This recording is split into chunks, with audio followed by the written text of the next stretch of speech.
Hey there everyone, it's GG's Sober Son. And I am blown away at how empty the beach is today. It's lovely. It's really nice. Anyway, April 24th. It's been proved that we alcoholics can't get sober by our willpower. We've failed again and again. Therefore, I believe there must be a higher power which helps me. I think of that power as the grace of God. And I pray to God every morning for the strength to stay sober today. I know that power is there because it never fails to help me. Do I believe that AA works through the grace of God? I believe it's helpful each morning to get on my knees. Not for me. For me, it's not just getting on my knees. I put my head on the floor as well. And that's I've shared that before, but it's a fairly new thing in my recovery and in my expanding my understanding and knowledge, enlarging my spiritual life, as it says in the story about a guy named Jim in the big book, the guy who put whiskey in his milk after he had a sandwich. he put a shot of whiskey in his milk thinking that it wouldn't hurt him, because he'd already had a sandwich, and so he had a full stomach, and that it would be okay. So after he tells the story of his day when he leading up to that point, they basically conclude that the reason the mechanics of it weren't as important as the fact that he failed to enlarge his spiritual life. And so anyway, part of me enlarging my spiritual life, and as I've shared earlier in the year, the whole point of me doing these daily readings and recordings and uploadings and sharings is my process of developing atomic habits, as the book by James Clear discusses. It's just these small stacking of habits. And sometime last year, my church had a visiting pastor who talked about upgrading our worship, how to upgrade our individual worship. And he talked about actually putting, bowing as a sign of reverence. And I've also shared how the process of orienting myself on God as the true source and the true source of inspiration, power, and wisdom and strength and peace and all that. Why not orient myself on that, on God?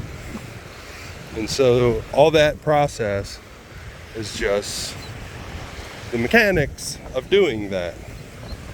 And the guy also said it's the one time throughout the day that your head is lower than your heart. So that was pretty cool as well. So asking God, I don't necessarily ask God to, as it says, keep me sober. I just do the third step prayer as it's written in the big book. Well, I might say you instead of thou and thee. It does say the wording is entirely optional as long as the intent is there. You know? But I turn my will and my life over, and I ask God to remove my character defects that stand in the way of my usefulness to Him and my fellows. And then I say to direct my thinking, the unawakening. And, it's like it says on page 420, I pray and do whatever's in front of me, and however it turns out, that's God's will for me that day. The main thing for me is when I ask God to direct my thinking, especially that it be divorced of self-pity. And I can almost stop there, but it goes on to say selfishness and self-centeredness. That my thoughts be divorced of self-pity, dishonesty, and selfish motives. But anyway, meditation for the day. Once I am born of the Spirit, that is my life's breath. Within me is the life of life, so that I can never perish. The life that down the ages has kept God's children through peril, adversity, and sorrow. I must try never to doubt or worry, but follow where the life of the Spirit leads. How often, when little I know it, God goes before me to prepare the way, to soften a heart, or to overrule a resentment. As the life of the Spirit grows, natural wants become less important. Prayer for the day. I pray that my life may become centered in God more than in self. I pray that my will may be directed toward doing His will. And the big book says, I'm going to figure out what page it is, but the big book says that very thing, seeking God's will for my life, is the proper use of my will. It seems so simple. I've never had it explained to me before. It's the proper use of my will is to seek God's will in my life.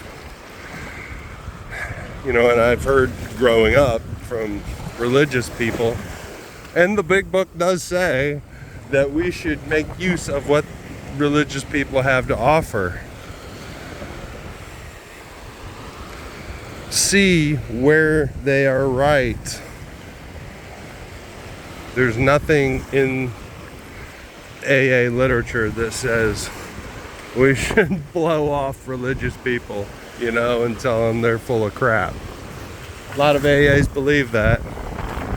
Now, on the flip side of that, after I thought I had graduated from AA spiritually, I thought they were always right. And that AA was a spiritual kindergarten that I thought I had graduated from, and I looked down my nose at AA people. Obviously, I lacked humility. So, it's a living, loving, learning, growing program, y'all. Keep coming back. Look up, aim up, and rise up. Love you.